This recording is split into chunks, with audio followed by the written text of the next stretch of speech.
Meu irmão mais velho me arrastou pelo cabelo e abusou de mim até meu corpo sangrar, feito um porco no abate. O sangue escorria quente pelas minhas pernas trêmulas, manchando a terra batida do chão, enquanto eu implorava a Deus por misericórdia. Tinha só 13 anos, menina sem corpo de mulher ainda, enquanto ele, com seus 23, já era homem feito, forte como um touro e cruel como o diabo.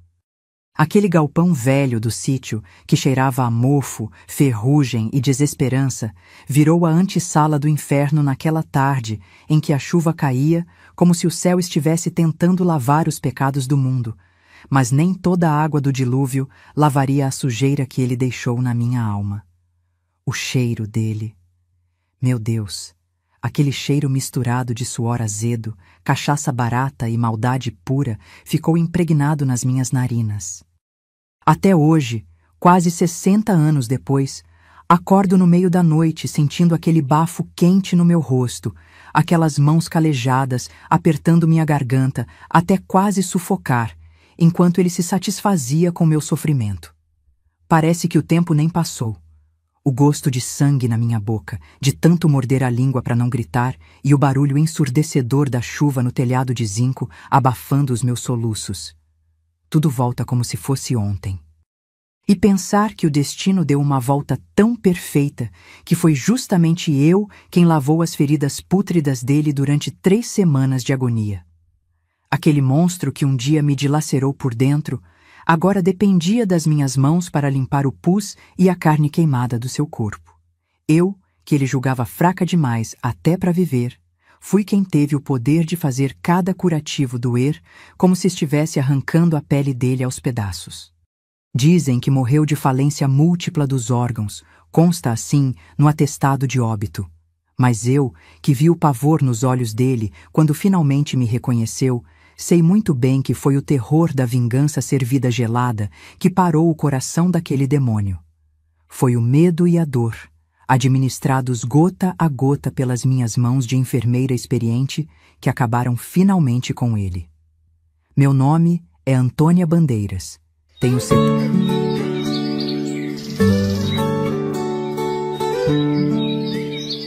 Meu nome é Antônia Bandeiras. Tenho 72 anos nas costas, cada uma marcada por lembranças que muita gente preferia esquecer. Nasci num lugarzinho chamado Sítio Águas Claras, umas 2 léguas de Pirenópolis, em Goiás. Hoje moro numa casa simples aqui nos fundos do Hospital Geral de Goiânia, onde ainda faço uns trabalho voluntário junto com meu véio. De manhã cedo, já tô aqui na varanda olhando meu Augusto cuidar da nossa horta medicinal enquanto descanso do turno da noite. Parece que foi ontem que saí correndo daquele sítio amaldiçoado, mas a vida deu tanta volta que me custa acreditar no que aconteceu nos últimos meses. Ah, Pirenópolis, terra de belezas que esconde tantas histórias tristes como a minha. E você que me escuta agora, de que lugar desse Brasilzão está acompanhando meu relato? Deixe nos comentários seu nome e sua cidade.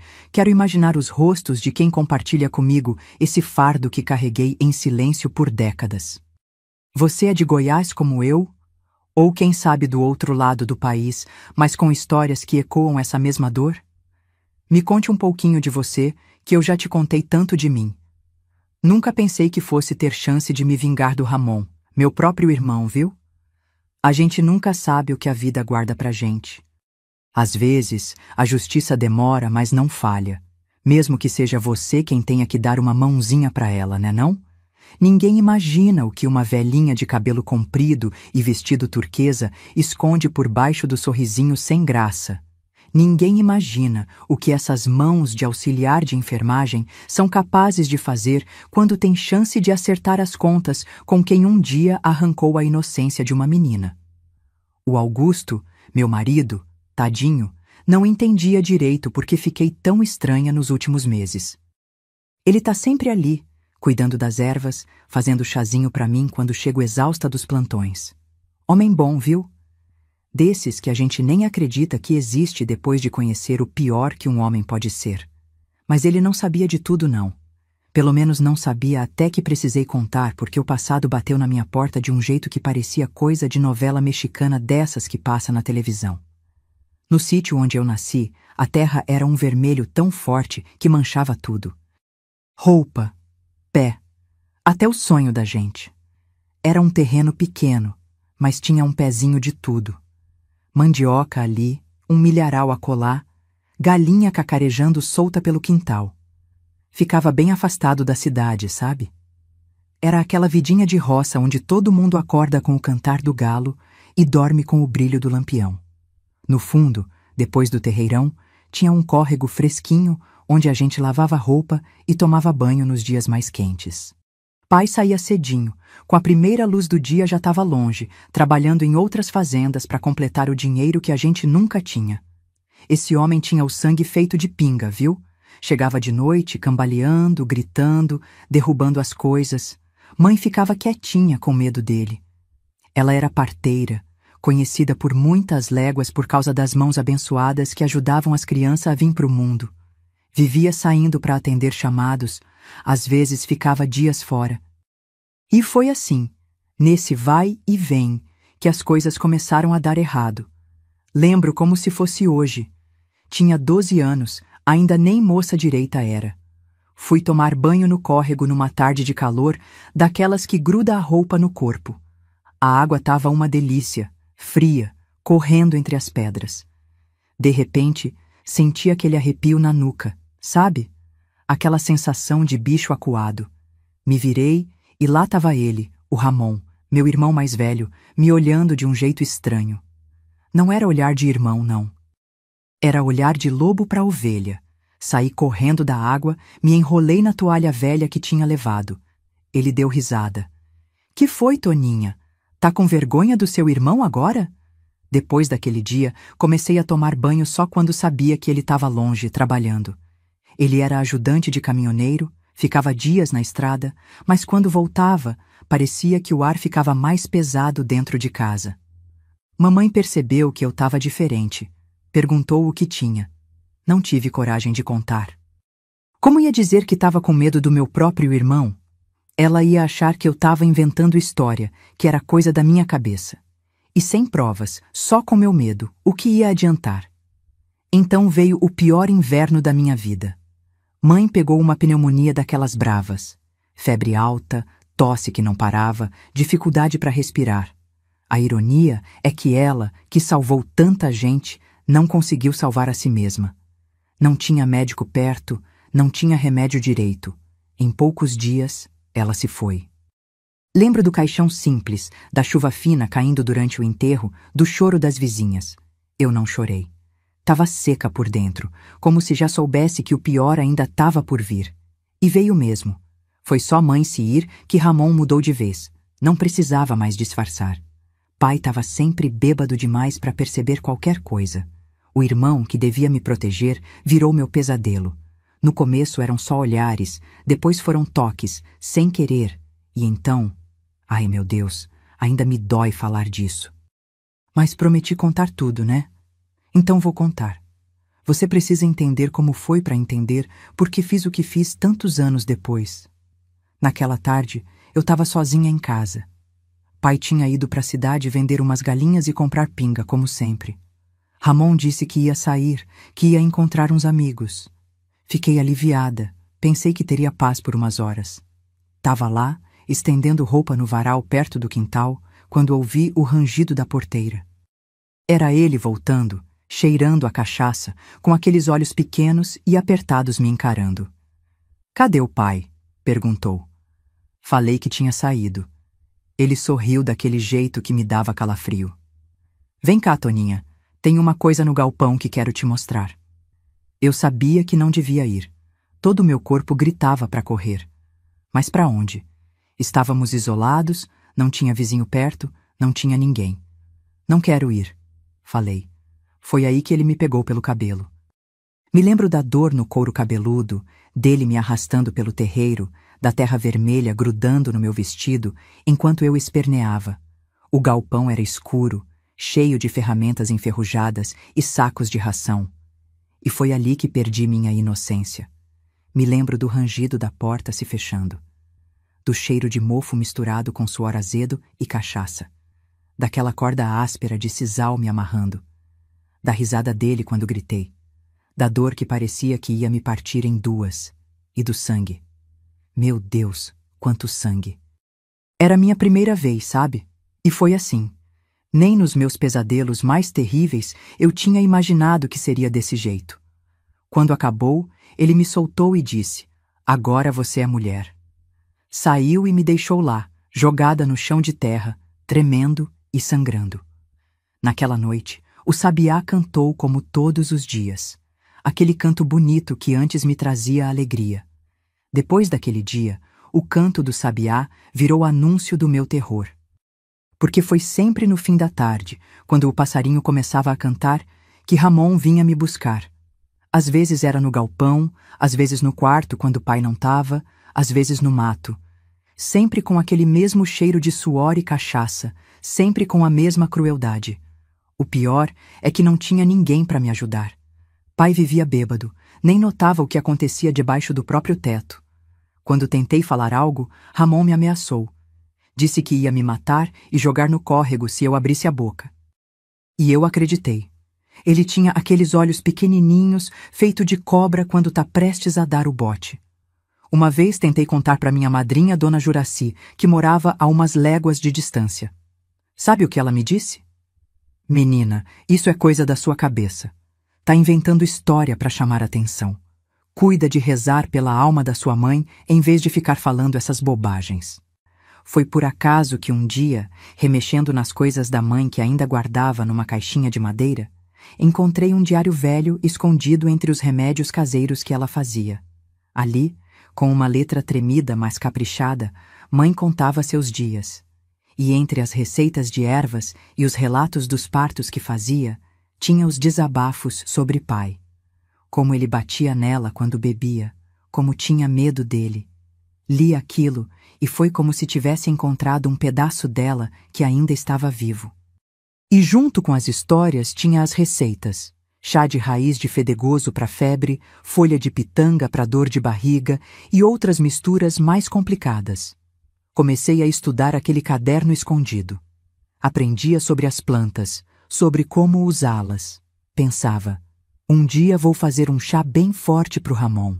Um chá que faça ele dormir e nunca mais acordar. Cheguei a colher as ervas, a preparar tudo. Mas na hora H, faltou coragem. E se não desse certo? E se ele descobrisse? Seria meu fim. Então continuei aguentando, dia após dia, noite após noite, esperando uma chance de fugir daquele inferno. A pior vez foi quando o pai viajou para comprar umas sementes em outra cidade.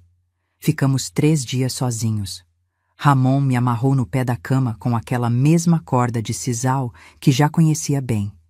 Me deixou ali, só me soltando quando queria. Fazer aquilo. Foi quando ganhei essa cicatriz no pulso, de tanto me debater tentando me soltar. Naqueles dias, achei que ia morrer. De fome, de sede, de dor, de desespero. Mas algo dentro de mim era mais forte. Algo dizia, aguenta, Antônia. Um dia você vai sair daqui. Um dia você vai ser livre. E esse dia chegou. Mas como a vida dá voltas, viu? Nunca imaginei que 50 e tantos anos depois ia ser eu, a menina que ele violentou, quem ia estar com ele em seus últimos dias. Mas não foi como enfermeira dedicada, não. Foi como a vingança em pessoa. Cada curativo doloroso, cada gota de remédio atrasada, cada procedimento que fiz naquele velho todo queimado no hospital tinha gosto de justiça. 3 semanas de agonia ele aguentou, olhando para mim com aqueles mesmos olhos de cobra, agora um deles cego pelas queimaduras, me reconhecendo e sabendo exatamente por que eu fazia o que fazia. Morreu sozinho, sem ninguém chorando por ele. Como já falei, depois que mãe se foi desse mundo, o diabo parece que entrou de vez no corpo do Ramon. O que já era ruim virou um tormento sem fim. Antes, ele ainda tinha algum receio, esperava pai sair, escolhia momentos em que mãe não estava. Depois, foi como se tivesse perdido qualquer limite que restava. A primeira semana depois do enterro, até que ele ficou quieto. Acho que até o demônio respeita um pouco o luto, vai saber. Mas logo na segunda semana, o inferno voltou com força total. A diferença é que agora não tinha mais nada segurando. Com mãe por perto, ele pelo menos se controlava na frequência. Agora era quase todo santo dia. Tinha dias que eu mal conseguia andar de tanta dor. Toda vez que me sentava, uma fisgada subia pela espinha. Lavava a roupa no córrego chorando baixinho, mordendo os lábios para ninguém perceber. Não que tivesse alguém por perto para reparar, mas já tinha criado o hábito de esconder a dor. Era como se o corpo tivesse aprendido a sofrer em silêncio. Lembro de uma vez que estava descascando mandioca no terreiro. O sol a pino, aquele calor desesperador de Goiás. Ramon tinha saído cedo, dizendo que ia trabalhar no frete de umas cargas. Senti alívio quando ele saiu, como se um peso tivesse saído do meu peito. Podia respirar por algumas horas. Tava lá, cantarolando baixinho enquanto trabalhava, quando escutei o barulho da porteira. Gelei na hora. Era ele voltando, horas antes do que devia. Que cê tá cantando aí, Toninha? Ele perguntou com aquele ar de quem tá procurando motivo para implicar. Nada não, respondi, abaixando a cabeça. É proibido agora cantar? Ele deu um risinho que até hoje me arrepia só de lembrar. Não é proibido não, cê pode cantar, só que eu prefiro quando cê grita. Nem deu tempo de reagir. Ele me pegou pelo braço com aquela mão grossa e áspera, me arrastou para dentro do paiol de milho. Lá dentro, me jogou no chão e começou a desafivelar o cinto enquanto dizia que ia me fazer cantar de outro jeito. O som daquela fivela abrindo... Minha Nossa Senhora, até hoje quando escuto um barulho parecido, meu corpo inteiro trava. Era o anúncio do terror. O metal batendo, a correia de couro passando pelos passantes da calça.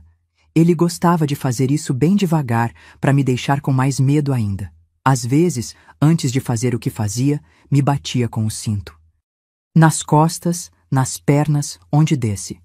O pior nem era a dor da cintada, mas saber o que vinha depois. Naquela tarde no paiol, ele estava mais violento que o normal. Acho que tinha bebido, ou talvez tivesse levado algum fora de alguma moça da cidade, e queria descontar a raiva. Me lembro de ter mordido a língua com tanta força para não gritar que senti aquele gosto metálico de sangue encher a boca. Era estranho, sabe? Era como se, não gritando, eu ainda tivesse algum controle sobre a situação. Como se, mantendo o silêncio, uma parte pequena de mim ainda fosse minha, não dele. Pai nunca percebeu nada. Como ia perceber? Vivia no mundo da cachaça. Chegava cambaleando, falando sozinho. Às vezes dormia antes mesmo de comer o que eu tinha feito para janta. E o Ramon sabia se aproveitar disso direitinho. Era esperto o desgraçado. Quando o pai estava lúcido, se comportava como o filho exemplar. Pai, o que o senhor está precisando? Deixa eu ajudar. E o velho caía feito um patinho. Esse menino é meu braço direito, dizia todo orgulhoso. Ramon descobriu que a melhor forma de garantir que pai não ia atrapalhar era manter ele sempre bem abastecido de pinga. Pai, tô vendo que o senhor não tá muito bem hoje. Acho que é falta do remédio, né? Deixa que eu vou comprar mais lá na venda. Pai agradecia com os olhos já marejados pela falta da cachaça. Vai, meu filho, Deus te abençoe. E lá ia o Ramon, todo solícito, buscar a garrafa que ia deixar pai desmaiado por horas. Antes de sair, sempre olhava para mim com aquele sorriso malicioso. Cuida bem do pai, Toninha. Já volto para cuidar de você. Nessas horas, meu estômago dava um nó. Eu ficava ali, fazendo hora, esperando a desgraça chegar. Às vezes, rezava pedindo um milagre, que ele não voltasse, que fosse atropelado na estrada, que um raio caísse na cabeça dele. Deus que me perdoe, mas pedi a morte daquele homem muitas vezes. Quando ele voltava, a primeira coisa que fazia era dar a cachaça para pai. Se sentava, conversava um pouco, esperava o velho começar a ficar grogue. Tá melhor, pai? Esse remédio é forte, né? Melhor o senhor deitar um pouco. E pai, já na metade da garrafa, concordava. É, meu filho, vou descansar os ossos. Mal fechava os olhos e já roncava alto. Era quando o verdadeiro Ramon aparecia, com aquele olhar que me congelava por dentro. A pior vez, que nunca vou esquecer enquanto viver, foi quando eu estava com uns 13 anos e pouco. Era um dia de chuva, daquelas que parece que vai lavar o mundo. Pai tinha saído cedo. Foi resolver uns negócios na cidade grande, daqueles que leva dias. Ramon chegou ensopado. Tinha ido num boteco ali perto. Tava cheirando a cachaça mais que o normal. E tinha um olhar diferente, mais raivoso. Me encurralou na cozinha, me jogou com força no chão de terra batida. Foi a primeira vez que senti uma dor como nunca antes. Não era só a violência de sempre, que já era terrível. Era algo mais. Senti um calor escorrendo entre as pernas, misturado com o sangue da violência. Olhei para baixo e vi uma poça vermelha se formando. Chorei tanto que pensei que ia me afogar nas próprias lágrimas. Até o Ramon ficou assustado quando viu tanto sangue. Parou no meio do que fazia e ficou olhando. Parecia confuso. "Que diabo é isso?" perguntou, apontando para o sangue. Eu nem conseguia responder, só soluçava. "Te machuquei por dentro, foi?" Ele disse com um tom que parecia até preocupado. Deve ter pensado que tinha feito um estrago que não dava para esconder. Foi a única vez que vi algo parecido com remorso nele. Levantou as calças e saiu às pressas, me deixando ali, sangrando no chão. Passei a noite toda no canto da cozinha, tremendo, a chuva batendo forte no telhado. Coloquei uns panos entre as pernas, mas o sangue não parava. Pensei que ia morrer, e para falar a verdade, naquela hora, até desejei morrer mesmo. Só vim descobrir depois, já moça mais velha, que aquele sangramento todo era minha primeira menstruação, que por azar veio junto com o pior abuso de todos. Por muito tempo, não consegui separar uma coisa da outra na minha cabeça. Virar moça para mim sempre esteve ligado à dor e ao terror. Ramon ficou uns dias sem me procurar depois disso. Acho que ficou com medo de ter feito algum estrago permanente. Mas logo voltou às mesmas práticas. Parecia até que tinha gostado de me ver sangrando, porque depois disso ficou mais violento ainda, como se tivesse descoberto novos limites para testar. Foi nessa época, desesperada, que resolvi buscar ajuda. Juntei coragem e fui até a casa da minha madrinha, Dona Juraci. Ela morava longe, umas 2 horas a pé, mas era a única pessoa que podia me ajudar. Ou pelo menos era o que eu pensava. Cheguei lá quase no fim da tarde, com os pés machucados, cansada e com fome. Madrinha me viu daquele jeito e logo me puxou para dentro. "Misericórdia, menina, que aconteceu com você?" Preparou um café com bolacha, me fez sentar à mesa. No começo, não conseguia falar. O choro engasgava na garganta. Ela esperou, paciente. Quando finalmente consegui contar, as palavras saíram atropeladas. Falei do Ramon, do que ele me fazia, como me machucava, como ninguém me protegia. Vi o rosto dela mudando enquanto eu falava. Primeiro espanto, depois descrença e, por fim, raiva. Mas não raiva dele, raiva de mim. "Credo em cruz, menina. Que pouca vergonha é essa que você tá falando do seu próprio irmão? Ele que sustenta vocês depois que sua mãe morreu? Que história mais feia é essa que você tá inventando?" Não acreditei no que estava ouvindo. "Madrinha, é verdade. Tô falando a verdade. Pelo amor de Deus, me ajuda", implorei. Mas ela já estava de pé, me puxando pelo braço. "Vai para casa e pede perdão a Deus por essas mentiras cabulosas. Você tá com a cabeça virada depois que sua mãe morreu, inventando história para chamar atenção." Voltei andando em prantos, com a noite caindo e um desespero maior do que quando tinha saído. Se nem minha madrinha acreditava em mim, quem ia acreditar? Cheguei em casa arrasada, me sentindo mais sozinha do que nunca. Por sorte, Ramon não estava, e pai já dormia, bêbado como sempre.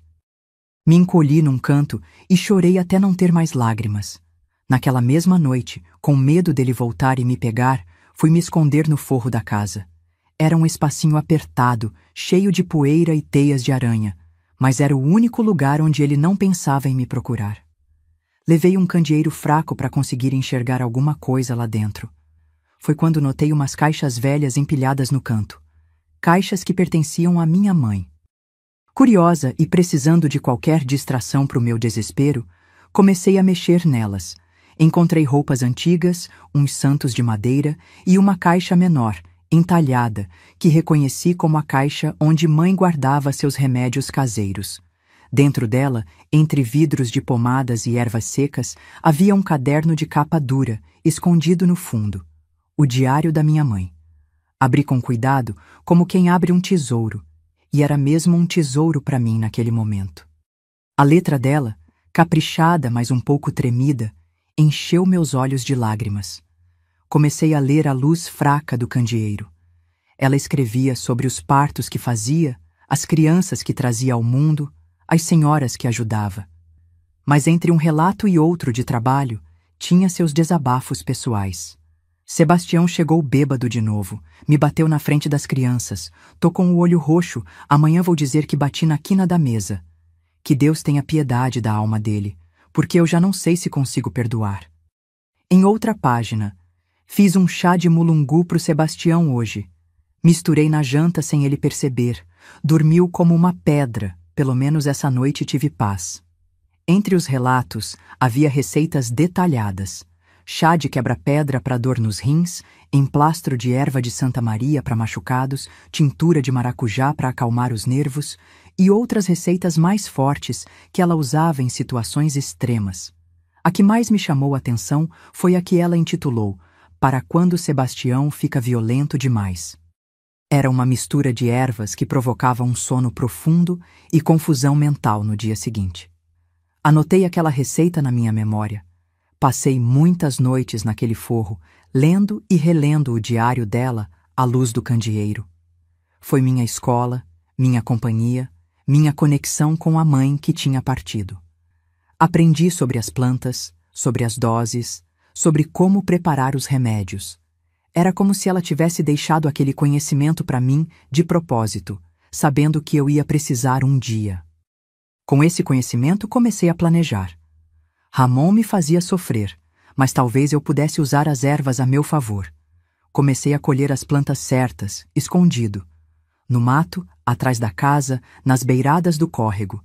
Guardava tudo num cantinho secreto que fiz embaixo de uma tábua solta no assoalho do meu quarto.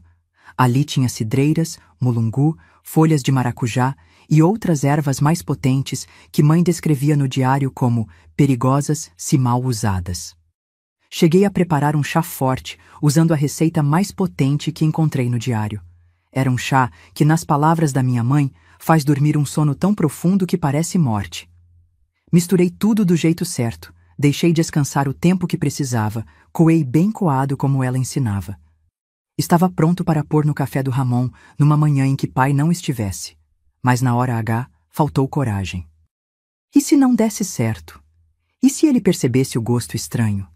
E se ele só passasse mal, mas não morresse? Sabia que se tentasse e falhasse, meu destino seria pior que a morte. Ele já tinha me ameaçado várias vezes.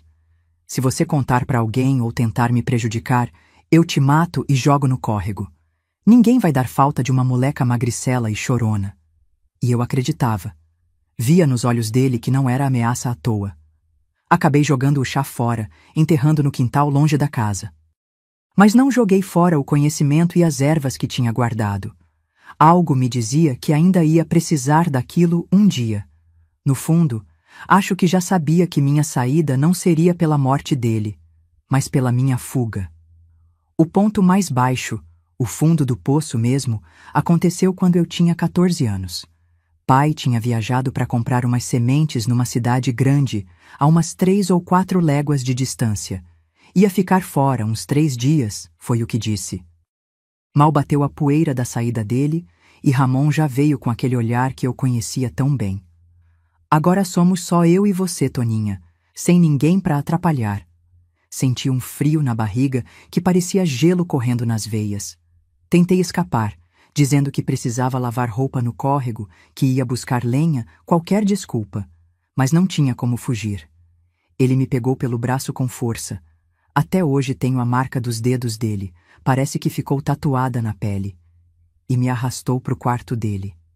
Foi aí que ele fez a coisa mais horrorosa de todas. Pegou uma corda de sisal, daquelas ásperas que usava para amarrar os sacos de milho, e me amarrou no pé da cama. Não era só para me imobilizar durante o abuso, que já seria terrível. Era para me manter ali, à disposição dele, por todos aqueles dias em que pai estaria fora. Só me soltava para eu ir no banheiro, uma vez por dia, e mesmo assim ficava de olho. Nem tomar banho direito eu podia. Me dava um pouco de comida, sobras do que ele mesmo preparava. Passava o dia fora, trabalhando ou vagabundeando, e voltava à noite para satisfazer seus desejos doentios. 3 dias e 3 noites naquele inferno. Foi quando ganhei essa cicatriz no pulso esquerdo, de tanto me debater tentando me soltar. A corda cortou fundo, chegou a infeccionar depois.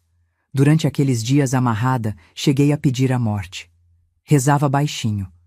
Meu Deus, me leva desse mundo, não aguento mais. Mas no fundo, bem no fundinho da alma, uma voz teimosa dizia: aguenta sim, Antônia. Um dia você vai sair daqui. Um dia vai ter justiça. Preciso parar um momento para respirar fundo. Contar isso ainda dói mesmo depois de tantos anos. Se minha história está tocando seu coração, gostaria de pedir um apoio. Vê aquele botãozinho do valeu logo abaixo do vídeo? Parece uma moedinha com um coração. Qualquer contribuição, mesmo pequena, ajuda o canal Sabedoria da Vovó a seguir recolhendo relatos como o meu pelo Brasil. São histórias que precisam ser contadas para que outras mulheres saibam que não estão sozinhas. Essa equipe usa o dinheiro para viajar até nós, velhinhas do interior, comprar equipamento, pagar hospedagem, coisas que parecem pequenas, mas fazem toda a diferença. É só clicar no Valeu, escolher um valor e confirmar. Simples assim. Agora, vamos continuar, que o pior já passou, mas o mais surpreendente ainda está por vir. Quando o pai voltou daquela viagem, Ramon me desamarrou e me mandou limpar todo o quarto, tirar qualquer sinal do que tinha acontecido ali. Se você falar alguma coisa pro pai, juro que da próxima vez não vai sobrar nem o corpo para contar história. Acreditei nele. Sempre acreditava nas ameaças dele. Naquela noite, deitada na minha esteira no canto da sala, olhando as frestas do telhado e sentindo as dores pelo corpo todo, tomei uma decisão. Não ia morrer ali. Não ia deixar aquele monstro destruir o que restava de mim. Ia fugir. Não importava como. Não importava para onde. Qualquer lugar seria melhor que aquele inferno. Mas precisava planejar direitinho. Não podia simplesmente sair correndo. Ele viria atrás, me acharia e aí sim seria meu fim. Comecei a observar os padrões, a rotina. Quando pai e Ramon saíam juntos. Quando ficavam mais tempo fora. Fui guardando umas moedinhas que às vezes pai me dava quando estava de bom humor. Escondi uma trouxa pequena com 2 mudas de roupa debaixo de umas tábuas soltas. Fiz um saquinho de pano com ervas para dor e feridas, sabendo que ia precisar na jornada. E esperei. Esperei o momento certo, como onça que fica quieta observando antes de dar o bote. Esse momento chegou numa noite de tempestade, dessas que varre tudo que encontra pela frente. Mas isso já é outra parte da história. O que importa é que mesmo no fundo do poço, mesmo vivendo um terror que ninguém deveria passar, eu nunca deixei de acreditar que um dia seria livre. E que um dia, de alguma forma, o Ramon ia pagar pelo que fez. Só não imaginava como nem quando isso ia acontecer. Minha chance de escapar daquele inferno veio numa noite que nunca vou esquecer. Eu tinha 16 anos quando aconteceu. Foi numa tempestade daquelas que só Goiás sabe fazer, com raio cortando o céu igual faca e vento que parecia querer arrancar as árvores pela raiz. O tipo de tempestade que faz até os mais descrentes se benzerem e rezar um Pai Nosso. Aquela noite, Ramon tinha me trancado no galpão velho, o mesmo onde tudo começou anos atrás. Ele fazia isso de vez em quando, principalmente quando bebia demais e ficava com medo de que eu tentasse fugir enquanto ele dormia. "Para você não ter ideias bobas", ele dizia, passando o cadeado enferrujado. Me deixava ali, no escuro, com os ratos e as baratas por companhia. A chuva começou por volta das 8 da noite. No começo, era só um tamborilar no telhado de zinco, um barulhinho até que gostoso de ouvir. Mas foi aumentando, ficando mais violenta, até virar um estrondo constante que não deixava pensar. O vento uivava pelas frestas da madeira, assobiando como alma penada. De repente, ouvi um estalo forte, seguido de um barulho de coisa desabando. Uma parte do telhado do galpão tinha cedido. A água começou a entrar em cascata pelo buraco, encharcando tudo dentro. Por um instante, fiquei paralisada de medo. Mas logo percebi. Era minha chance. A tábua que segurava o cadeado tinha rachado com a queda do telhado. Corri até lá e comecei a empurrar com toda a força que tinha. Empurrei, empurrei, até meus ombros doerem. Com um último esforço, a tábua cedeu. Estava livre. Saí para o temporal sem pensar duas vezes. A chuva me açoitava o rosto, o vento quase me derrubava, mas era o melhor banho da minha vida. Liberdade tem um gosto que só quem já esteve preso pode entender.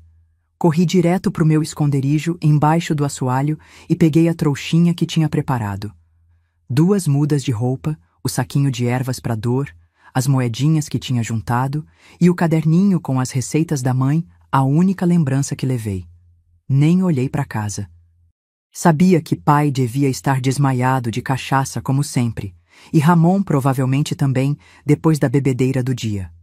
Saí correndo em direção à estrada, sem me importar com a lama que cobria tudo, com os relâmpagos que clareavam o céu como se fosse dia. Tinha o coração tão apertado que mal conseguia respirar. Mas as pernas não paravam de correr. Pela primeira vez, corria para a vida, não da morte. Andei a noite toda na chuva, seguindo a estrada de terra que ia dar na rodagem principal. Tinha ouvido falar que dali podia chegar a Goiânia. Nunca tinha ido à capital. Só conhecia as histórias que o povo contava, de prédios altos e luzes que ficavam acesas a noite toda. Parecia outro mundo, e era para lá que eu queria ir. O mais longe possível do sítio Águas Claras, o mais longe possível do Ramon. Quando o dia clareou, me escondi num milharal à beira da estrada. Não podia arriscar ser vista. E se o Ramon viesse atrás de mim? E se algum conhecido da família me encontrasse e avisasse ele? Fiquei ali, encolhida entre os pés de milho, com a roupa ainda molhada colada no corpo, tremendo de frio e de medo. Mas feliz. Pela primeira vez em anos, feliz. A viagem até Goiânia foi a coisa mais difícil que já fiz na vida. Foram 150 quilômetros a pé, debaixo de sol e chuva. Só andava de noite, quando tinha menos chance de ser vista. Durante o dia, me escondia onde dava. Canaviais, plantações de milho, mato fechado. Comia o que encontrava pelo caminho. Fruta do mato, mandioca crua arrancada de alguma roça, às vezes até folha e raiz que sabia que não eram venenosas. As moedas que tinha levado eram tão poucas que guardei para uma emergência. Só usei uma vez para comprar um pedaço de rapadura de um vendedor de beira de estrada, quando a fome apertou tanto que achei que ia desmaiar. O resto do tempo vivi de água de córrego e do que a natureza oferecia. Demorei 6 dias naquela jornada. 6 dias entre a vida e a morte. Meus pés ficaram em carne viva, as bolhas estourando e formando feridas que infeccionavam na poeira da estrada. Mas segui em frente. O que eram essas dores comparadas com o que tinha passado no sítio? Era o preço da liberdade e eu pagava com gosto. No 6º dia, avistei a cidade grande no horizonte. Parecia um sonho. As torres, as antenas, o movimento dos carros ao longe, diferente de tudo que já tinha visto. Mas eu mal podia aproveitar a vista. Estava acabada. Não comia direito há dias, não tomava água limpa, as feridas nos pés já estavam cheias de pus e uma febre tinha começado a me deixar zonza. Mesmo assim, arrastei o corpo até a entrada da cidade. Perguntei para um homem que passava onde ficava um hospital. Ele me olhou com uma cara de nojo. Só imagino o estado que eu devia estar. E apontou numa direção. A Santa Casa é para lá, moça. Foi a última coisa que lembro antes da escuridão me engolir. Desmaiei ali mesmo, na calçada em frente ao hospital. Depois me contaram que 2 enfermeiras que estavam saindo do turno me encontraram caída e me levaram para dentro. Acordei 2 dias depois, numa cama limpa, com um soro enfiado no braço e uma freira de meia-idade sentada ao meu lado, rezando um terço. Era a irmã Conceição, a primeira pessoa que me deu uma mão de verdade na vida. Ela não era médica, mas era enfermeira-chefe da Santa Casa. Uma mulher séria, de poucas palavras, mas olhos bondosos que pareciam enxergar a alma da gente. Como se sente, menina? Foi a primeira coisa que me perguntou quando abri os olhos. Viva, respondi, e ela deu um sorrisinho discreto. Irmã Conceição nunca me perguntou diretamente o que tinha acontecido. Não sei se por intuição ou experiência, mas acho que ela entendeu logo de cara. Quando as outras enfermeiras saíam do quarto, ela ajeitava meus curativos e via as cicatrizes antigas, as marcas de corda nos pulsos, os hematomas em diferentes estágios de cura. Uma vez, enquanto passava pomada numa ferida nas costas, ela disse baixinho: "Não precisa contar se não quiser, mas saiba que está segura agora." Chorei tanto nesse dia que molhei o travesseiro inteiro, não de tristeza, mas de alívio. Alguém finalmente acreditava em mim, sem eu precisar dizer uma palavra. Alguém via minha dor sem eu precisar explicar. Foi como se um peso enorme tivesse saído das minhas costas. Dormi melhor naquela noite do que em anos. Quando tive alta, não tinha para onde ir. Irmã Conceição percebeu meu desespero e ofereceu uma solução. "Precisamos de uma lavadeira aqui no hospital. A nossa acabou de se aposentar.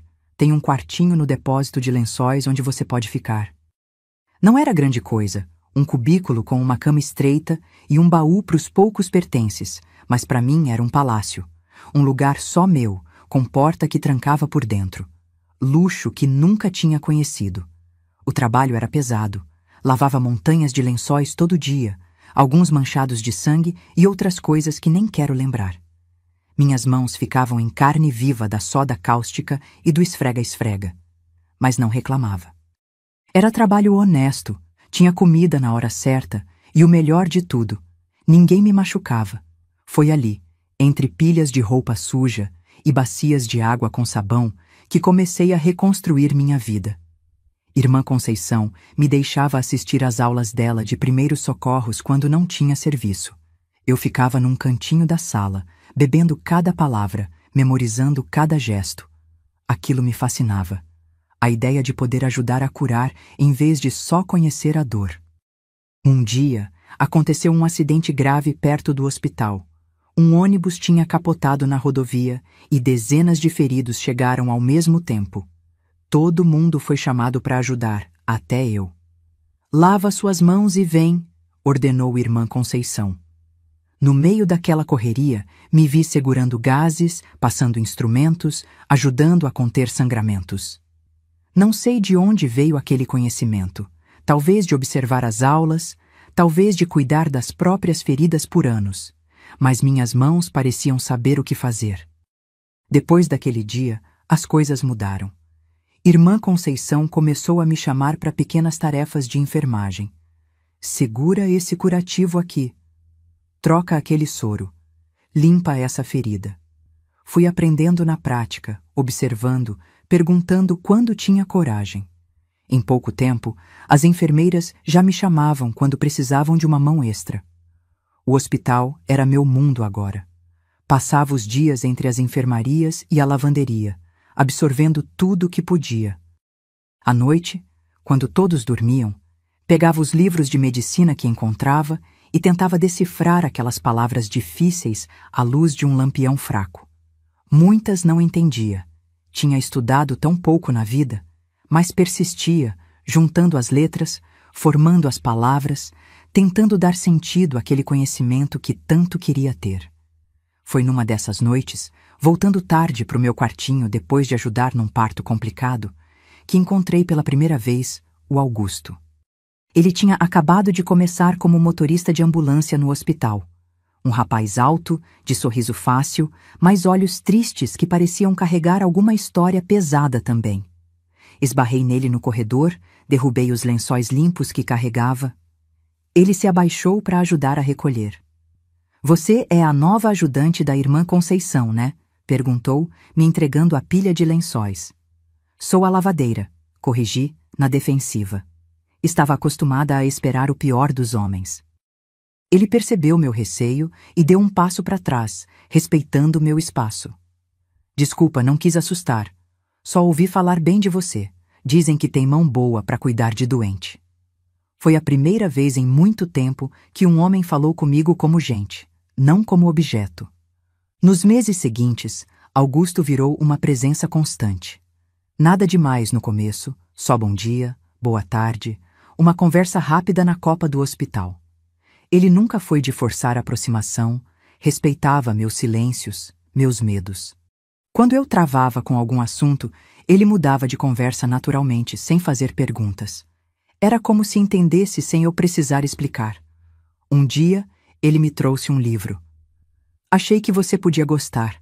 É de anatomia, mas tem figuras que ajudam a entender. Era um livro velho, com a capa desgastada, mas para mim valia ouro. Foi o primeiro presente que recebi na vida que não tinha segundas intenções por trás. Chorei escondida naquela noite, não de tristeza, mas de um sentimento novo que nem sabia nomear. A amizade com Augusto foi crescendo devagar, no ritmo que eu permitia. Ele nunca tentou me tocar, nunca fez insinuações, nunca apareceu de surpresa no meu quartinho. Era paciente de um jeito que eu não sabia que um homem podia ser. Quando contei que estava estudando para tentar o exame de auxiliar de enfermagem, ele se ofereceu para me ajudar com as matérias mais difíceis. Tinha estudado até o científico, sabia explicar as coisas de um jeito simples. Estudávamos juntos nas folgas dele, na capela do hospital quando estava vazia. Eu sentada de um lado da bancada, ele bem longe do outro. Com o tempo, a distância foi diminuindo naturalmente. Não por ele se aproximar, mas por eu deixar de ter tanto medo. Foi a primeira vez que baixei a guarda perto de um homem desde que saí do sítio. Passei no exame de auxiliar de enfermagem com nota alta. Irmã Conceição não escondeu o orgulho. Você tem dom, menina, sempre soube. Foi promovida de lavadeira a auxiliar oficial, com direito a uniforme branco e tudo. Ganhava pouco, mas era mais do que jamais tinha sonhado. Augusto fez questão de comemorar comigo, me levou para tomar um sorvete na praça. Foi meu primeiro sorvete na vida. A transformação não foi só por fora. Por dentro, algo também mudava. As feridas da alma são mais difíceis de curar que as do corpo, isso é verdade. Mas aos poucos, fui reaprendendo a confiar, a sorrir, a acreditar que nem todo mundo no mundo queria me machucar. Foi um processo lento, com muitas recaídas. Tinha noites que acordava gritando, o suor frio escorrendo, sentindo o peso do Ramon sobre mim como se fosse real. Nesses dias, me encolhia no canto da cama e passava horas tremendo até o sol nascer. Augusto soube do meu passado aos poucos, em pedaços que fui tendo coragem de contar. Nunca forçou, nunca pediu detalhes que eu não queria dar. Um dia, depois de quase 2 anos de amizade, segurou minha mão pela primeira vez. Só isso. Segurou e ficou ali, quieto, me deixando decidir se queria aquele toque ou não. Não soltei. Foi como cruzar uma ponte que achei que nunca conseguiria atravessar. Nos casamos quando eu tinha 25 anos. Uma cerimônia simples na capela do hospital, com Irmã Conceição e alguns colegas de trabalho como convidados. Nada de festa grande, nada de família. A dele tinha desaprovado o casamento com uma moça sem origem. E a minha? Bem, a minha já não existia mais para mim. Não tive vestido branco nem véu. Só um vestido azul claro que costurei com a ajuda das enfermeiras e uma flor no cabelo. Foi o suficiente. A noite de núpcias foi outro desafio. Augusto sabia o quanto aquilo era difícil para mim. Não precisa ser hoje, nem amanhã, nem nunca se você não quiser. Ele disse quando chegamos no quartinho alugado que seria nossa casa.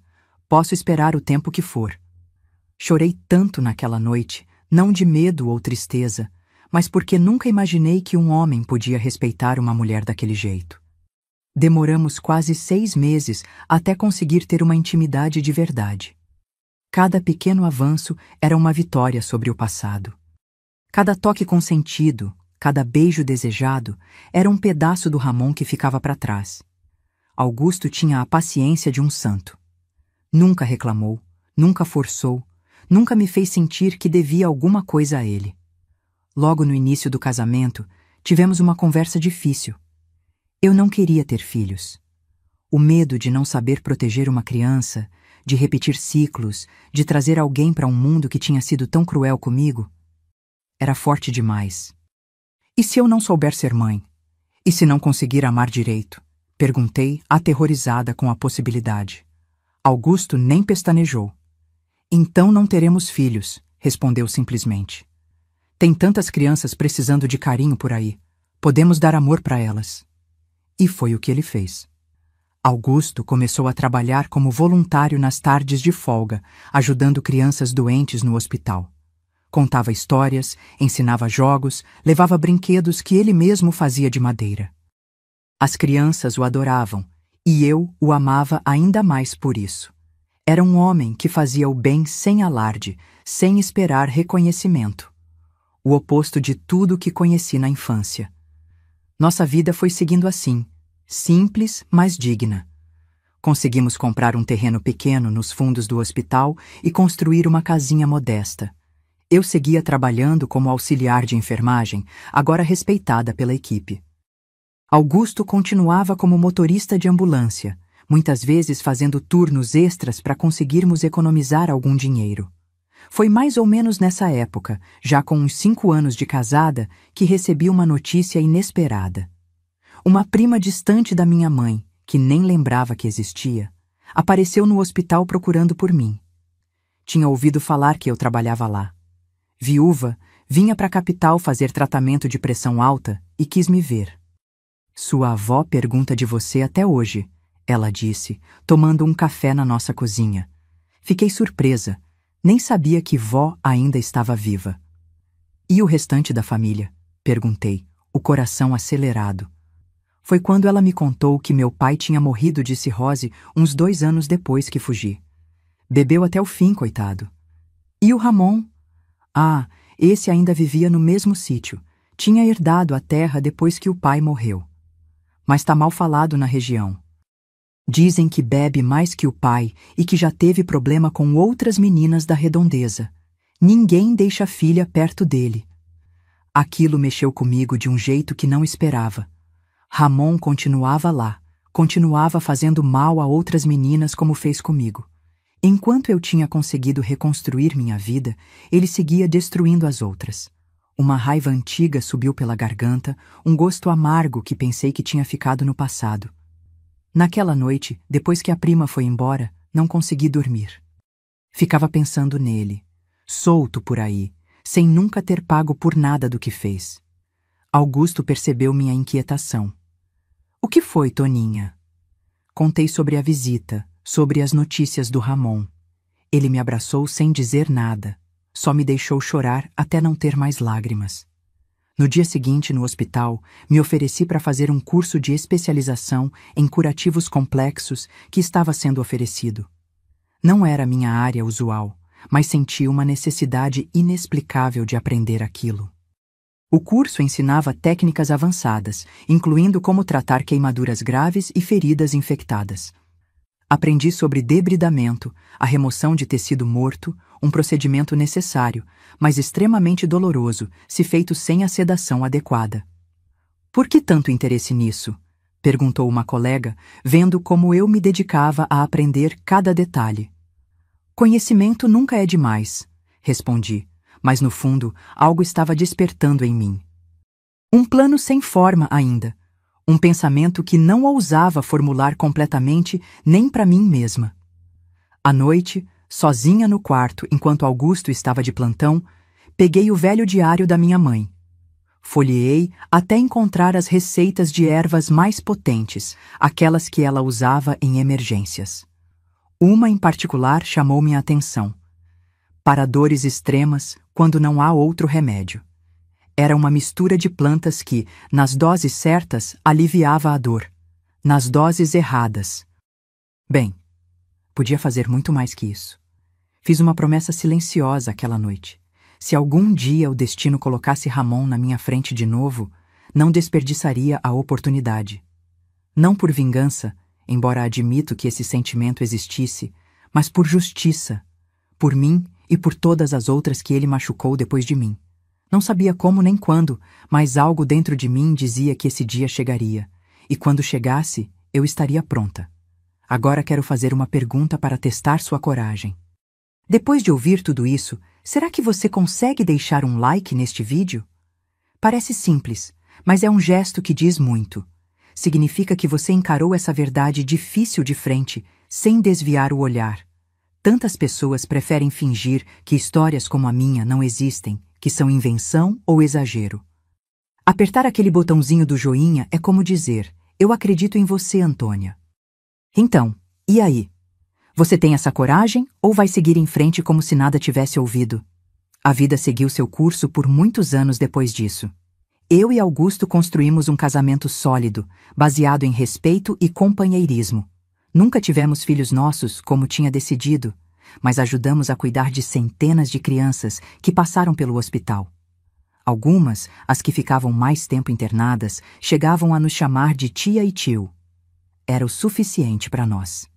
Eu me tornei uma das auxiliares de enfermagem mais respeitadas do hospital. Não era formada enfermeira, não tive chance de fazer faculdade, mas conhecia mais da prática que muitas que tinham diploma. Os médicos pediam por mim nos casos mais difíceis, diziam que eu tinha mão abençoada. Mal sabiam eles que minhas mãos tinham sido ensinadas pelo sofrimento antes de aprenderem a curar.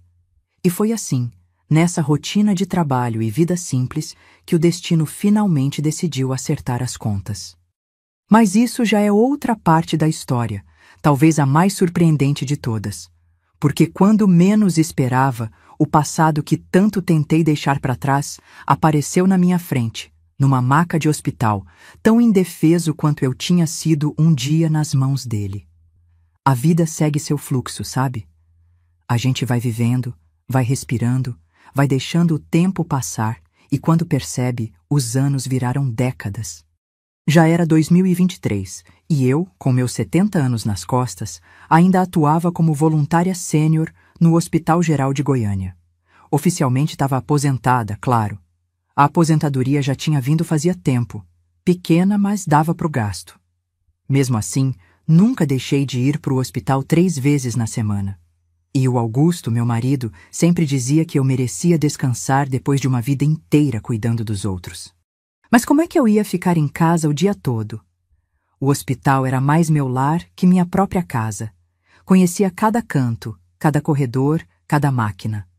Os médicos mais jovens ainda me respeitavam, me chamavam de Dona Antônia e sempre pediam minha opinião nos casos mais difíceis, mesmo eu sendo só voluntária agora.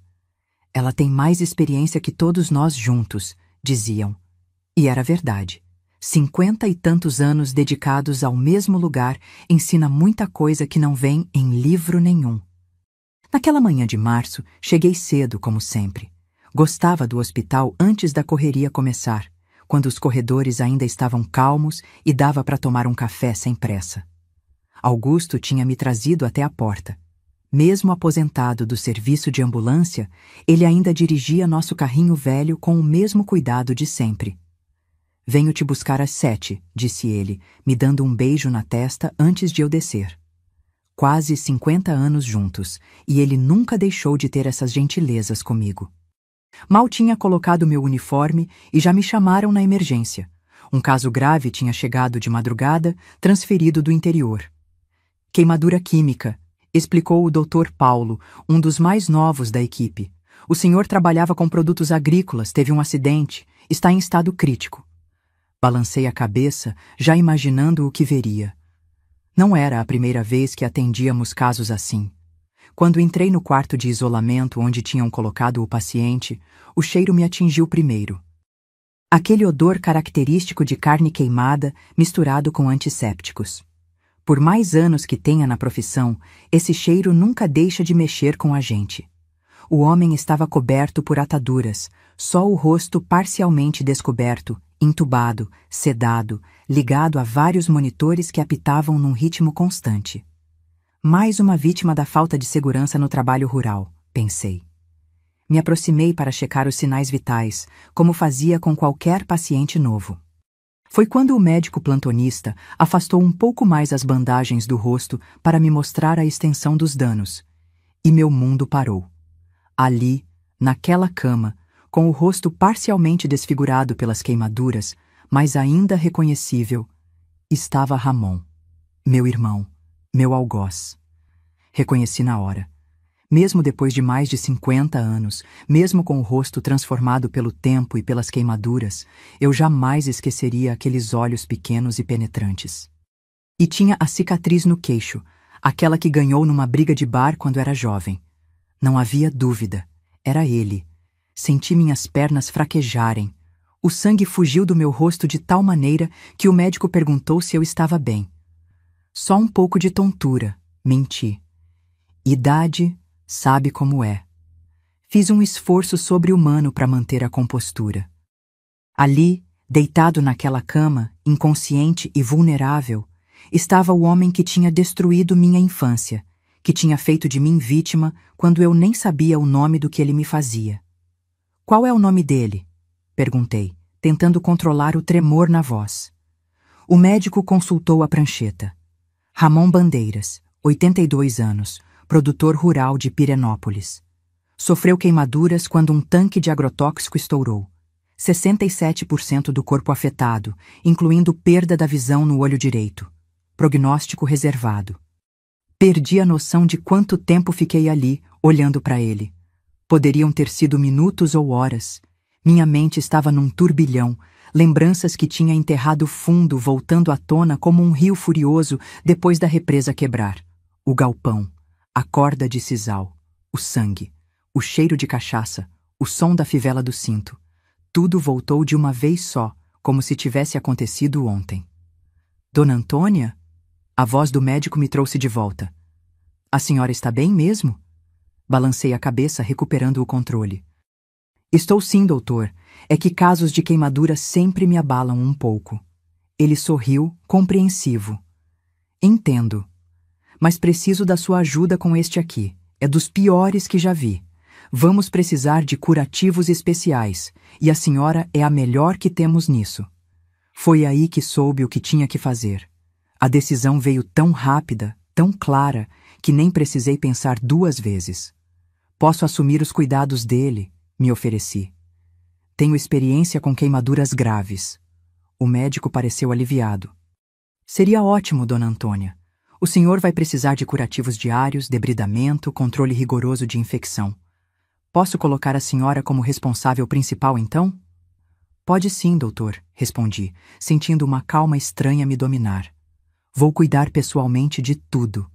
Saí daquele quarto como quem sai de um sonho, ou de um pesadelo. O mundo lá fora continuava o mesmo, enfermeiras correndo de um lado para o outro, pacientes nos corredores, familiares ansiosos na sala de espera. Mas eu tinha mudado. Algo tinha despertado dentro de mim, algo que dormia há muito tempo.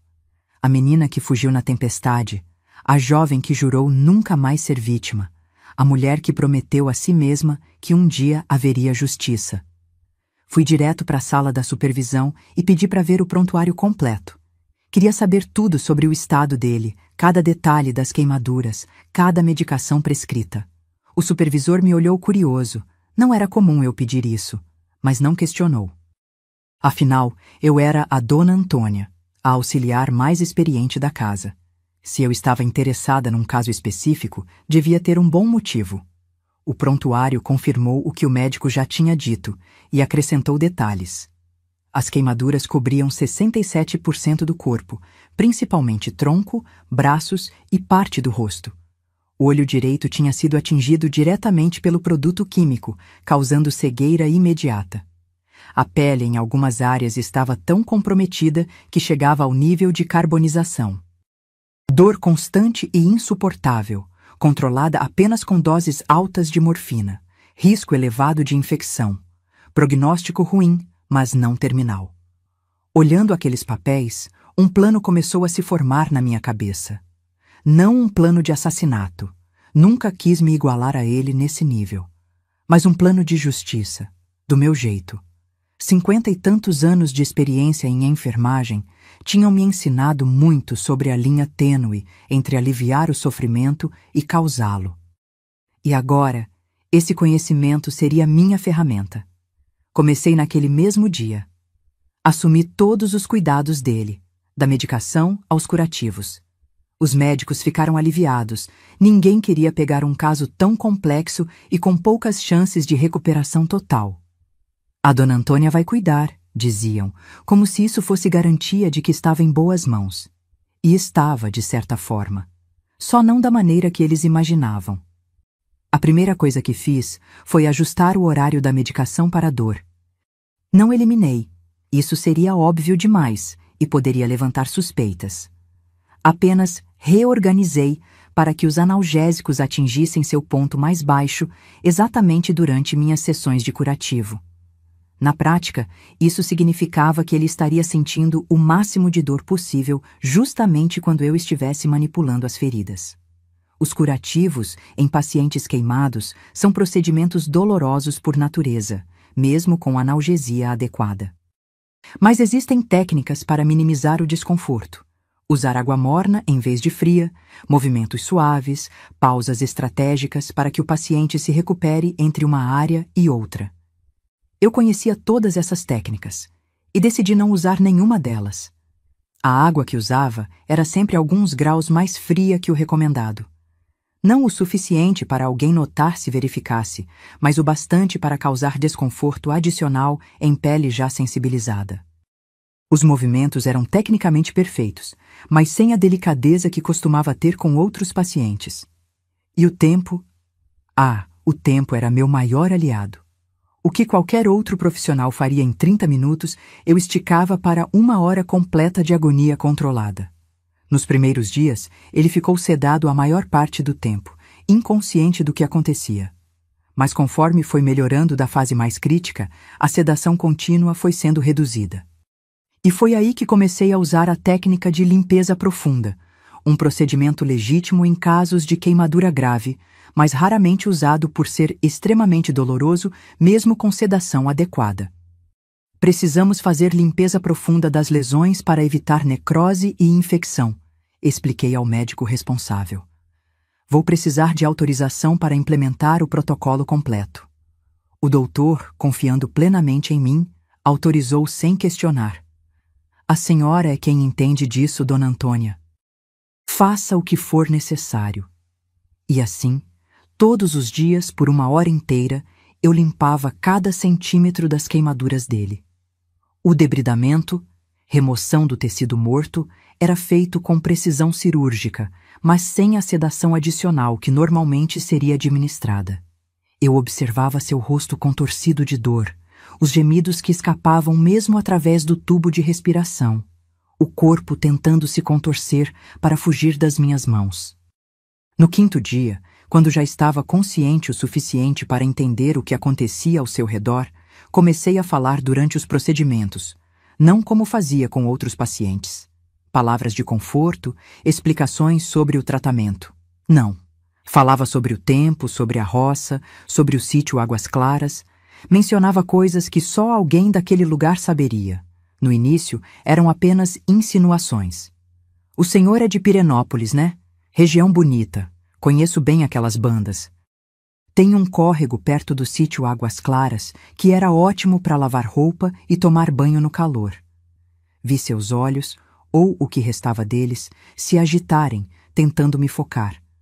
Mas continuei o trabalho, implacável, aplicando uma solução antisséptica que sabia que ardia como fogo em feridas abertas.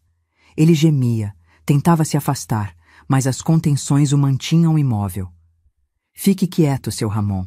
É para o seu próprio bem. No 8º dia, ele já respirava sem o tubo e podia falar, ainda que com dificuldade. Foi quando intensifiquei minha estratégia. Durante um procedimento particularmente doloroso, estamos trocando as bandagens das queimaduras mais profundas. Me inclinei perto do ouvido dele e sussurrei. Você se lembra do galpão, Ramon? Do som da chuva no telhado de zinco? Da corda de sisal? Ele congelou. Seus olhos, um cego, o outro injetado de terror, fixaram-se em mim pela primeira vez realmente. Tentou falar, mas só saiu um grunhido. Sorri, continuando o curativo com a mesma eficiência metódica. Shh, não se esforce. Tenho todo o tempo do mundo agora. 56 anos para ser exata. Foi quanto tempo esperei por este momento. O reconhecimento tomou conta do rosto dele aos poucos. Primeiro confusão, depois descrença, e finalmente um horror absoluto quando percebeu quem eu era. Toninha? Ele conseguiu balbuciar, a voz rouca pelo tempo que passou entubado. Antônia Bandeiras, corrigi, apertando um pouco mais forte uma área particularmente sensível. Ele gemeu alto. Auxiliar de enfermagem há mais de 50 anos, especialista em curativos complexos, e sua irmã caçula, que você estuprou repetidamente dos 13 aos 16 anos. Que memória a minha, não? Ele tentou se mexer, chamar alguém, mas ninguém apareceria. Eu tinha fechado a porta e escolhido o horário em que o movimento no corredor era menor. Além disso, gritos de dor vinham daquele quarto todos os dias. Nada que chamasse atenção especial. Não adianta gritar, ninguém vai acreditar em você. Sou a funcionária mais respeitada deste hospital. Você é só mais um velho queimado que ninguém se importa se vive ou morre. A partir daí, cada sessão de curativo virou um acerto de contas. Enquanto limpava metodicamente suas feridas, causando o máximo de dor possível dentro dos limites do que parecia tratamento legítimo, eu narrava em detalhes cada abuso que sofri nas mãos dele. Descrevia o medo, a dor, a humilhação. Falava do sangramento da minha primeira menstruação durante um dos estupros, dos 3 dias amarrada ao pé da cama, da fuga na tempestade. Lembra dessa cicatriz no meu pulso, Ramon? Foi da corda de sisal, a mesma que você usava nos sacos de milho. Interessante como a vida dá voltas, não? Hoje sou eu quem decide quando sua dor aumenta ou diminui. Ele implorava por misericórdia. Pelo amor de Deus, Toninha, me perdoa. Eu estava doente da cabeça, era a bebida. Só fazia eu apertar mais as bandagens, usar água ainda mais fria, demorar mais no debridamento. Eu também implorei, lembra? Implorei para você parar, para não me machucar. Você escutou? Não. Então por que eu deveria escutar agora? Ele começou a pedir por outro enfermeiro. Tentou falar com os médicos quando vinham examiná-lo. Essa mulher, ela tá me torturando, é minha irmã. Mas quem ia acreditar? Um velho delirante, confuso pela dor e pelos medicamentos, contra a dona Antônia, que dedicou a vida inteira a cuidar dos outros? Os médicos apenas aumentavam a dose de calmantes e me diziam: ele está muito agitado, deve ser o trauma das queimaduras causando confusão mental. Minha reputação era meu maior trunfo.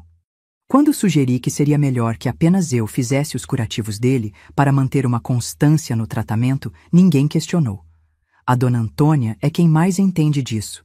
Se ela acha melhor assim, vamos seguir a recomendação dela. E assim, garantia que nenhum outro profissional mais gentil interferisse no meu processo de justiça. Manipular os registros foi a parte mais delicada, mas também a mais fácil para quem conhecia o sistema como eu. Documentava doses de analgésicos que, na verdade, eram reduzidas ou aplicadas em horários estratégicos para que tivessem o mínimo efeito durante meus procedimentos.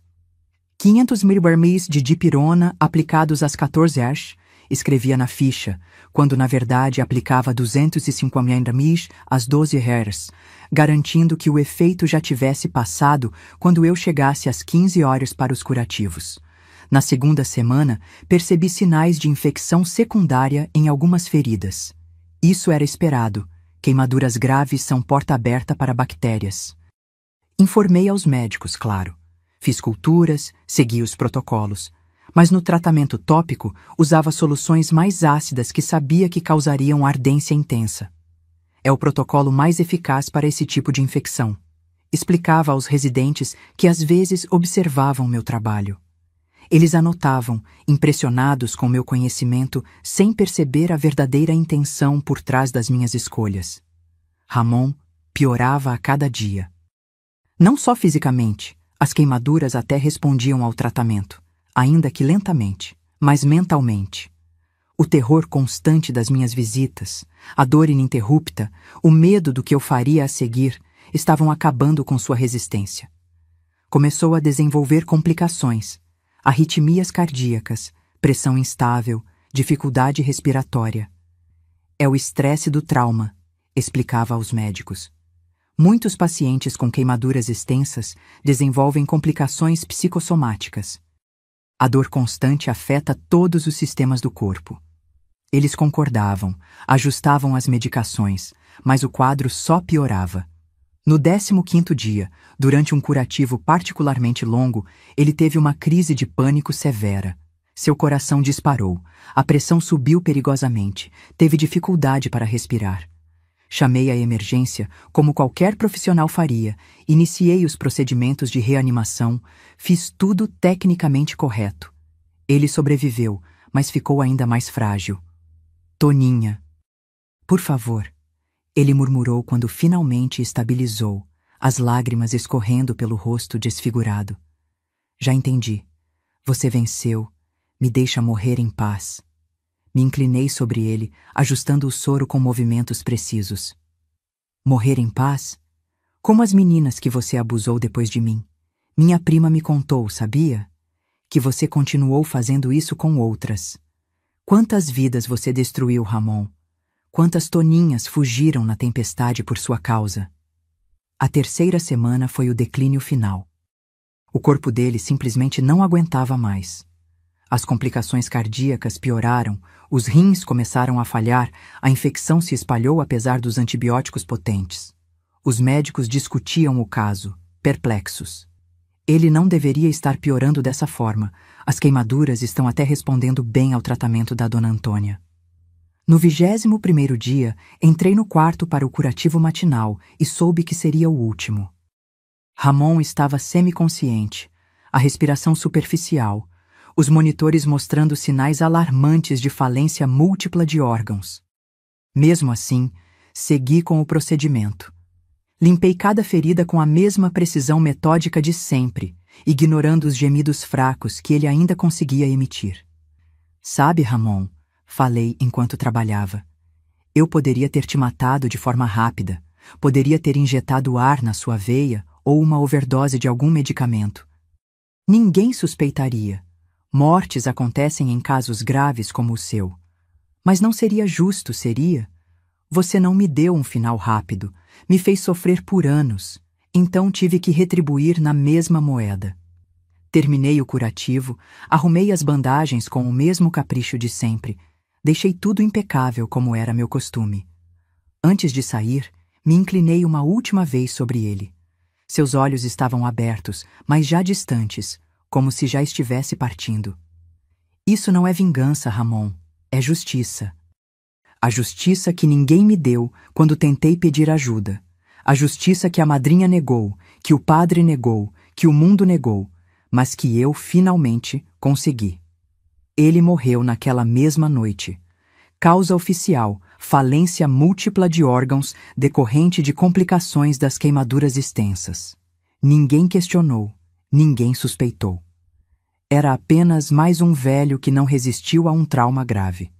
Quando me deram a notícia na manhã seguinte, apenas balancei a cabeça com uma expressão profissional de pesar. Uma pena. Fizemos tudo o que podíamos. Muita gente pode me julgar por ter escolhido essa forma de vingança. Poderia ter denunciado ele à polícia quando nos reencontramos, mesmo sabendo que depois de tantas décadas seria improvável qualquer condenação. Poderia ter me recusado a tratá-lo, deixando que outro profissional cuidasse dele sem a mesma dedicação que tive.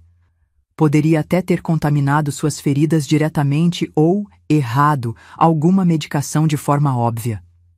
Mas escolhi um caminho mais sutil, usar meu conhecimento profissional para que cada minuto sob meus cuidados fosse um lembrete do sofrimento que ele me causou. E você, o que teria feito no meu lugar? Conseguiria olhar nos olhos do seu algoz enquanto ele implora por misericórdia? Me diga nos comentários se acha que fui cruel demais ou branda demais em minha vingança silenciosa. Ele foi enterrado como indigente. Ninguém apareceu para reclamar o corpo. Ninguém veio perguntar por ele. Uma vida inteira de maldades tinha deixado Ramon sozinho no mundo, sem ninguém que chorasse sua partida. Voltei ao trabalho no dia seguinte como se nada tivesse acontecido. Atendi outros pacientes, fiz outros curativos, sempre com o mesmo profissionalismo e cuidado de sempre. Ninguém nunca soube o que realmente aconteceu naquele quarto durante aquelas 3 semanas. Mas algo tinha mudado dentro de mim. Senti como se um peso enorme tivesse sido removido das minhas costas. Um peso que carregava há tantos anos que já tinha me acostumado com ele, que já tinha se tornado parte de mim. A menina que fugiu na tempestade, a jovem que reconstruiu a vida longe do horror, a mulher que jurou um dia ter justiça, todas elas finalmente podiam descansar. E o mais estranho de tudo, não senti alegria, nem satisfação, nem prazer na dor dele. Apenas paz. Como se um círculo finalmente tivesse se fechado. Como se uma história mal contada finalmente tivesse chegado ao seu devido final. Quando voltei para casa naquela noite, Augusto percebeu que eu estava diferente. Ele sempre foi sensível às minhas mudanças de humor, mesmo quando eu tentava esconder. Aconteceu alguma coisa, Toninha? Sentei ao lado dele na varanda, olhando o sol se pôr sobre nossa pequena horta medicinal. E pela primeira vez em mais de 45 anos, contei toda a verdade. Sobre Ramon, sobre o reencontro no hospital, sobre minha vingança metódica. Contei tudo, sem esconder nada, pronta para ver decepção ou horror no rosto do homem que amava mais que tudo no mundo. Muita gente me pergunta o que senti quando soube que Ramon tinha dado seu último suspiro. Queriam saber se sentia alegria, satisfação, aquele gostinho doce de vingança que as novelas mostram. Mas não foi nada disso. O que senti foi estranho demais para explicar com palavras simples. Era como se um vazio que carregava dentro de mim desde os 13 anos, um buraco negro que sugava tudo de bom que tentava crescer na minha vida, finalmente tivesse sido preenchido. Não com felicidade, mas com uma paz silenciosa. Como quando a chuva forte finalmente para e você só escuta os pingos caindo das folhas, devagarzinho. Não teve investigação nenhuma sobre a morte dele, como era de se esperar. Quem ia investigar a morte de um velho de 82 anos, todo queimado, com infecção generalizada e falência dos órgãos? Os médicos tinham dado o caso como praticamente perdido desde o primeiro dia. Paciente idoso, 67% do corpo queimado, comprometimento de órgãos vitais. Era só mais uma estatística, mais um leito que seria liberado para o próximo caso. O sistema é assim mesmo, frio, prático, sem tempo para questionar o que parece óbvio. Fizemos tudo o que estava ao nosso alcance, disse o doutor. Paulo na reunião clínica do dia seguinte. Olhou para mim com aquele respeito que todos tinham. Dona Antônia cuidou dele como ninguém mais poderia. Se nem com os cuidados dela ele sobreviveu, é porque realmente não tinha mais jeito. Se eles soubessem, mas não saberiam. Nunca. Só uma pessoa no mundo conhecia a verdade completa, além de mim. E essa pessoa era Augusto.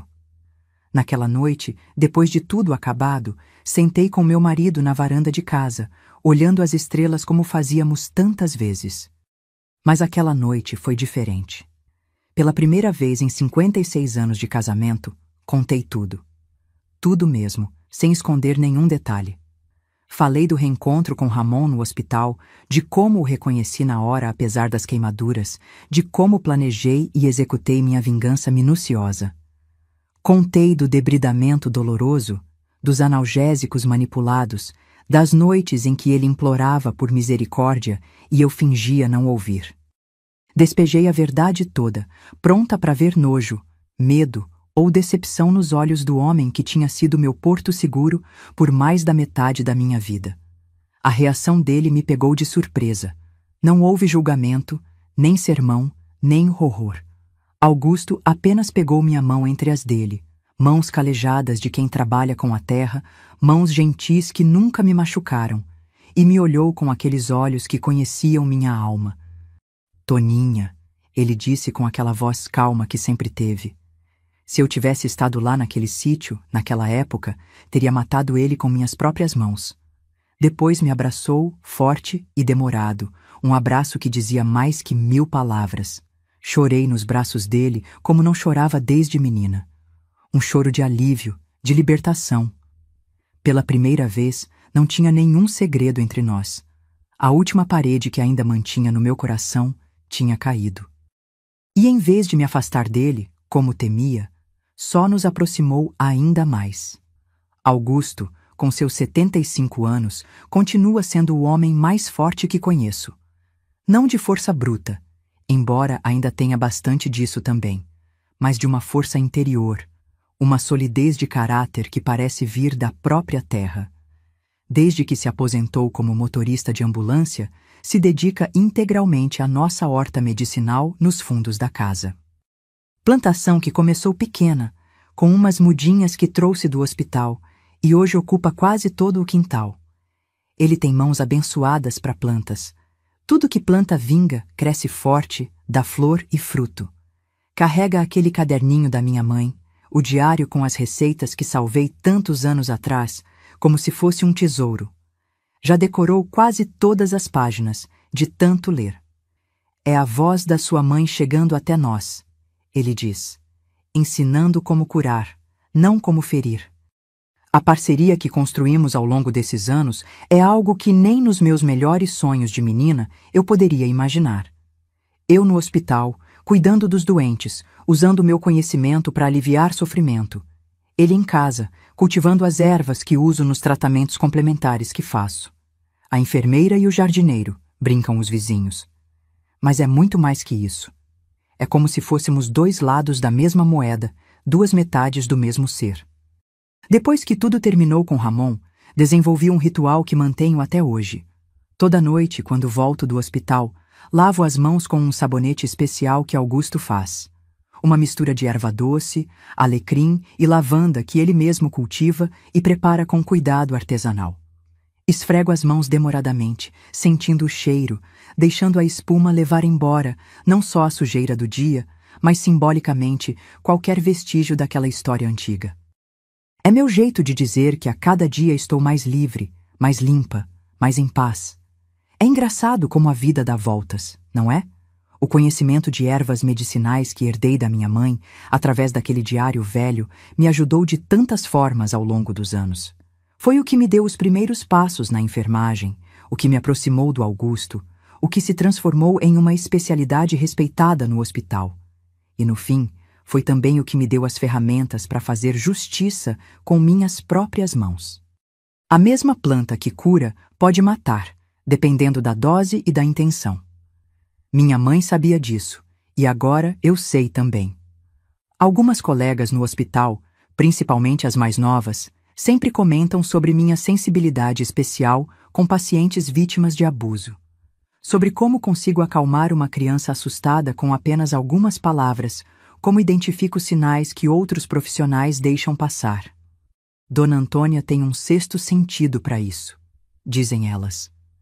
Não é sexto sentido. É a voz da experiência, da dor vivida e transformada em sabedoria. É o olhar de quem já esteve do outro lado e sabe reconhecer os sinais sutis que só quem passou por isso consegue perceber. Essas mulheres e meninas, quando chegam ao hospital machucadas no corpo e na alma, encontram em mim um olhar que não julga, que não questiona, que não duvida. Nunca conto minha história a elas. Seria pesado demais, inadequado até. Mas ofereço algo que ninguém me deu quando precisei. Acredito nelas, sem precisar de provas ou explicações. Costumo pensar nas feridas como metáforas da própria vida. Algumas cicatrizam completamente, sem deixar marca. São aquelas dores que o tempo cura por inteiro. Outras deixam cicatrizes permanentes, visíveis ou não. São os traumas que aprendemos a carregar, que se tornam parte de quem somos. E existem aquelas que são fatais quando tratadas da maneira errada, como a ferida que Ramon causou em mim, e que só pude fechar quando finalmente fiz justiça. Teve um caso recente que mexeu muito comigo. Uma menina de 13 anos chegou ao pronto-socorro com o braço quebrado. A mãe, nervosa, explicava que ela tinha caído da escada. A menina quieta, o olhar baixo, respostas monossilábicas. Reconheci os sinais na hora. Era o mesmo olhar que eu tinha naquela idade. Pedi para ficar sozinha com ela enquanto fazia os primeiros curativos, antes mesmo do médico chegar. "Você não caiu da escada, não é?" Perguntei baixinho. Ela não respondeu, mas os olhos encheram d'água. "Não precisa ter medo de me contar. Ninguém vai saber que foi você que falou." Aos poucos, a história foi saindo. O padrasto. Os abusos que já duravam meses. As ameaças se contasse para alguém. A mãe que não acreditava, que dizia que era invenção para chamar atenção. Diferente do que fizeram comigo, não mandei a menina de volta para casa com um sermão sobre inventar histórias. Chamei o serviço social do hospital, acionei o conselho tutelar, fiz uma denúncia formal à polícia, usei todo o peso da minha reputação profissional para garantir que ela fosse ouvida e protegida. "Conheço os sinais", afirmei com tanta convicção que ninguém ousou questionar. "Esta menina está sendo abusada e precisa de proteção imediata." Foi um processo difícil, demorado, cheio de obstáculos. A mãe negava tudo, o padrasto ameaçava processar o hospital, a família tentou retirar a menina à força. Mas fiquei firme, ao lado dela em cada depoimento, em cada exame, em cada audiência. Fiz o que ninguém fez por mim. Acreditei, apoiei, protegi e, no fim, conseguimos. O padrasto foi preso, a mãe perdeu a guarda temporariamente, a menina foi para um abrigo seguro até que uma tia de outro estado pudesse recebê-la. Quando ela estava de alta, me abraçou forte antes de sair. "Obrigada por acreditar em mim", sussurrou. Foi como um círculo que finalmente se fechava. A menina que ninguém protegeu tinha conseguido proteger outra. A justiça que me foi negada, eu pude oferecer a ela. E, de certa forma, isso trouxe tanto ou mais alívio que minha vingança pessoal contra Ramon. As pessoas sempre me perguntam por que nunca tive filhos. Já ouvi de tudo, que sou egoísta, que vou morrer sozinha, que desperdicei o dom da maternidade.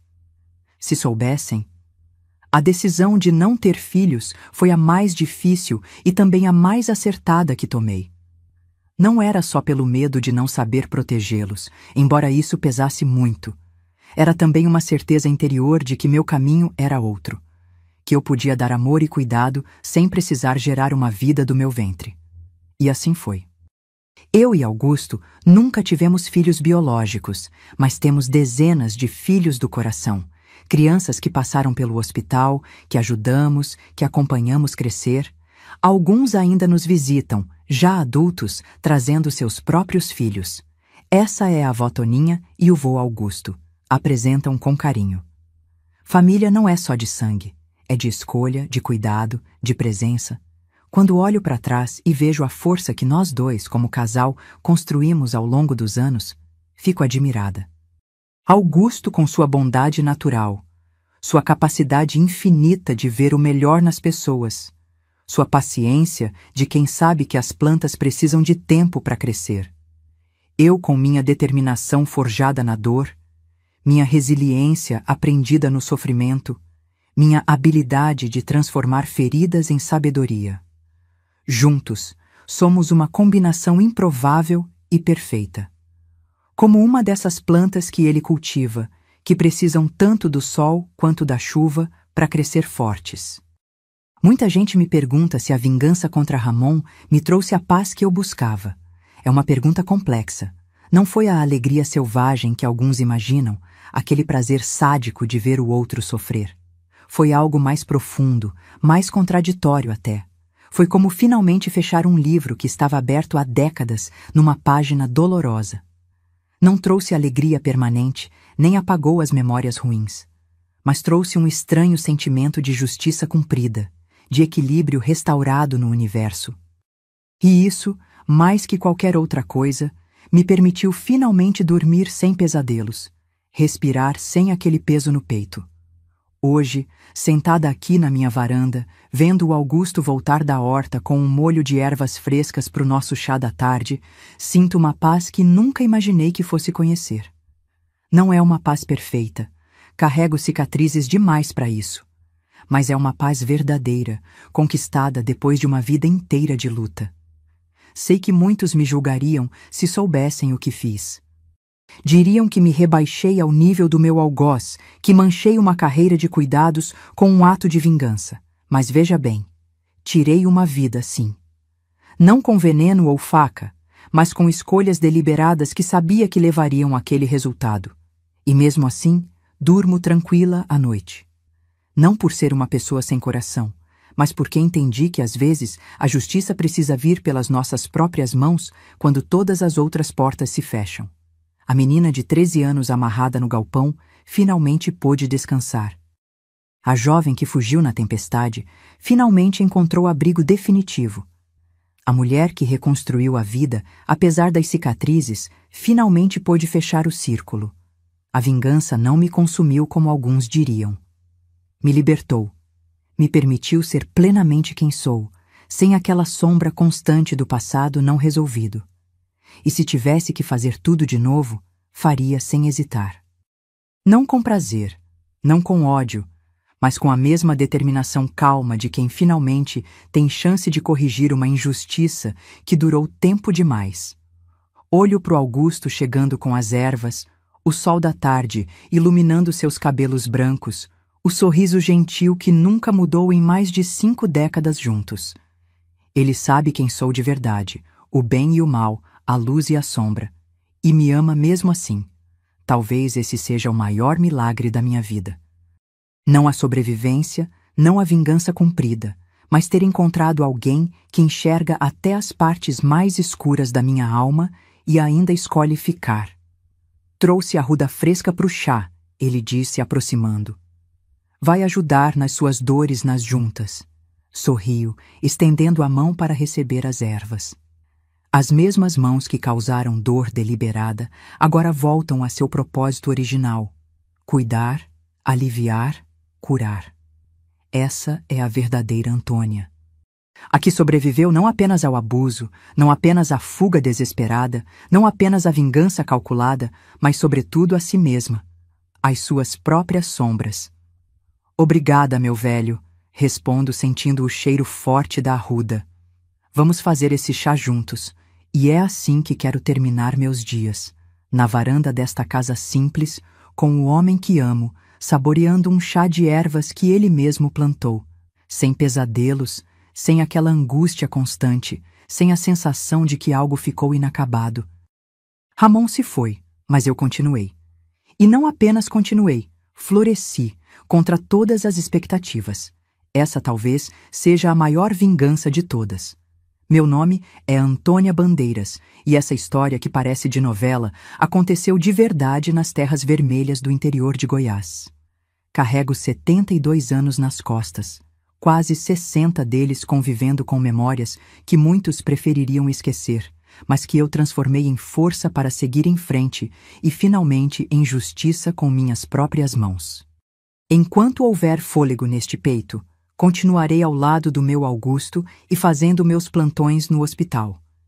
E enquanto houver mulheres sofrendo em silêncio, histórias como a minha precisam ser contadas. Se você quer conhecer mais mulheres que, como eu, sobreviveram ao impossível e encontraram maneiras de acertar as contas com seu passado, se inscreva no canal Sabedoria da Vovó. Cada inscrição é como um abraço em todas nós, senhoras do interior do Brasil que por tanto tempo fomos invisíveis aos olhos do mundo, mas que